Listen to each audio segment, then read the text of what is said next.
mahuli. Ang concept niyo talaga patayin agad ang mga kriminal o yung mga addict o yung mga pusher.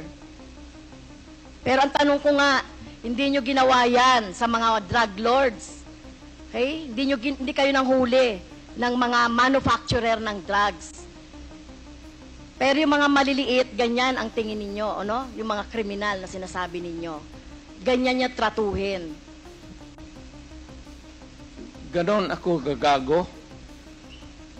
Excuse me, Tingin mo, point of order. ganon ako gagago? Point of order, Mr. Chair. Kanina sinabihan na natin na may rule na bawal gumamit ng manaswang salita or hindi magandang salita.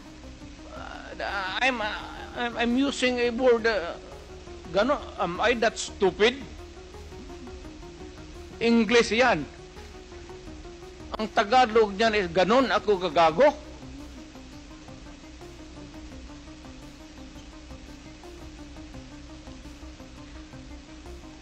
Abogado ako, fiscal ako, ganon ako gagago.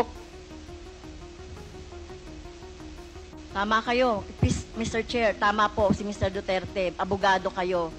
Pero alam ko, pag abogado, dapat alam nyo po yung due process of law.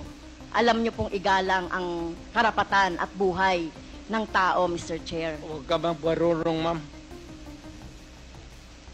You do not know me from Adam. Basta lang na anong narinig ninyo yung that's is Okay. You have 3 minutes Okay. left, Congresswoman Castro.